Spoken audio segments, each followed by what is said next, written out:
ચાલો મિત્રો, આજે આપણે જાણીશું પ્રેમની એવી સત્ય ઘટના કે જે સાંભળીને તમારા આંસુ નહીં રોકી શકાય. ખરેખર પ્રેમ હોય તો આવો. મિત્રો, આજે આપણે જે વિશે વાત કરવાના છીએ તે વિષયની વાત જ આખી અલગ છે. એ એક એવો વિષય છે જેના પર આખી દુનિયા નિર્ભર છે. એ છે પ્રેમ. પ્રેમ એ એક એવી વસ્તુ છે કે એ કોઈ પણ ક્ષણે કોઈની પણ સાથે થઈ જાય છે. પ્રેમ એ લાગણીનો ભંડાર છે. પ્રેમ કોની સાથે કેવી રીતે થઈ જાય તે નક્કી નથી હોતું, પણ તેને નિભાવવો ખૂબ જ અઘરો હોય છે. એક ચિરાગ નામનો યુવક અને હિરલ નામની યુવતી કે જે બંને 28 માર્ચના રોજ 1 વર્ષ પહેલાં સગાઈ થઈ હતી અને ત્યારબાદ ઉનાળામાં હિરલ અને ચિરાગના લગ્ન કરવાનું પણ તેમના પરિવાર દ્વારા નક્કી થયું હતું અને આ બંને સગાઈથી ખૂબ જ ખુશ હતા. પરંતુ તેમના નવા જીવન શરૂ થયા પહેલાં જ કાંઈક એવું બન્યું કે આ બંનેએ કલ્પના પણ નહીં કરી હોય. ઘટનાની વાત કરીએ તો 11 મેના રોજ હિરલ પોતાના ઘરે સાફ સફાઈ કરી રહી હતી અને તે સાફ સફાઈ કરી ભીનું કપડાનું પોતું બારી પર સૂકવવા ગઈ હતી. અચાનક જ ત્યાં હાઈ ટેન્શન વાયરને તે ભૂલથી અડી ગઈ હતી.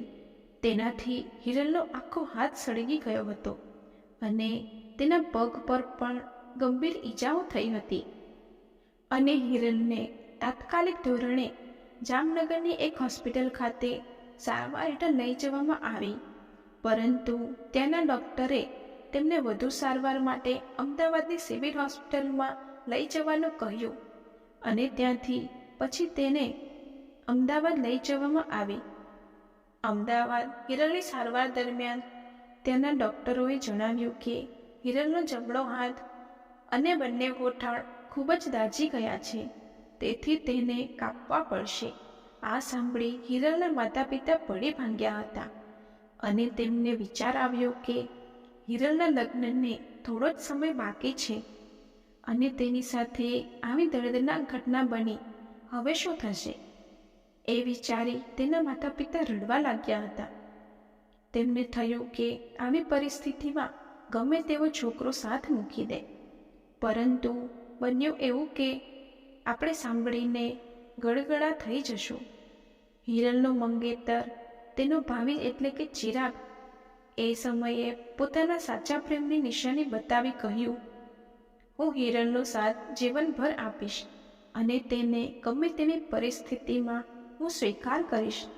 વધુમાં ચિરાગે કહ્યું કે જો હિરલ સાથે મારા લગ્ન થઈ ગયા હોત તો શું હું આ ઘટના બને તો હું હિરલને છોડી દેત?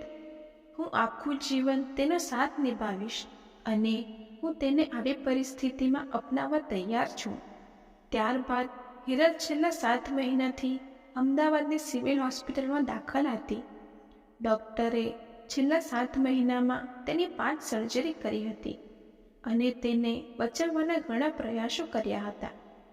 અને આ સમય દરમિયાન ચિરાગે હિરલની ખૂબ જ સેવા કરી હતી અને તેના પ્રેમની સાચી વફાદારી બતાવી હતી. પરંતુ એટલી સારવાર દરમિયાન પણ હિરલ બચી ન શકી અને છેલ્લે તેણે દમ તોડી દીધો. ચિરાગ કે જે હિરલનો 7 મહિનાથી ઇંતજાર કરતો હતો, તેના બંનેના પ્રેમને એક થવાનો પણ કદાચ વિધાતાને મંજૂર નહીં હોય. આ સાથે ડૉક્ટરો પણ લાચાર બની ગયા હતા. આખરે અંતમાં હિરલે અંતિમ શ્વાસ લીધા હતા. ત્યારબાદ હિરલની અંતિમ વિધિની તૈયારી કરવામાં આવી હતી, જેમાં હિરલના પાર્થિવ શરીરને નવી પરિણીતાની જેમ 16 શણગાર કરીને તૈયાર કરવામાં આવી હતી અને તેની વિદાય કરવામાં આવી. આ સમય ચિરાગ માટે ખૂબ જ કઠિન સાબિત થયો હતો અને જ્યારે આખરે હિરલની અંતિમ વિદાય કરી ત્યારે ચિરાગ તેના પાર્થિવ શરીરને પકડીને ખૂબ ધ્રુસકે રડ્યો હતો અને ત્યાં એ સમયે હાજર તમામ લોકો ખૂબ જ રડવા લાગ્યા હતા. આ દુઃખદ સમય હિરલના પરિવાર માટે ખૂબ જ કઠિન ભર્યો બની ગયો હતો અને ચિરાગ કે જેણે અંતિમ સમય સુધી હિરલનો સાથ આપ્યો હતો અને પોતાના સાચા પ્રેમને છોડ્યો ન હતો. પરંતુ વિધાતાના લેખ સામે કોણ મેઘ મારી શકે છે? ચિરાગ તો હિરલની જીવનભર સાથે રહેવા તૈયાર થઈ ગયો હતો, પરંતુ ઈશ્વરે હિરલને પોતાની પાસે બોલાવીને આ અમર પ્રેમની કહાનીનો અંત કર્યો. આવી જ સત્ય ઘટના પર આધારિત વાર્તાઓ સાંભળવા માટે અમારી ચેનલને લાઈક, શેર અને સબસ્ક્રાઈબ કરો. Thank you.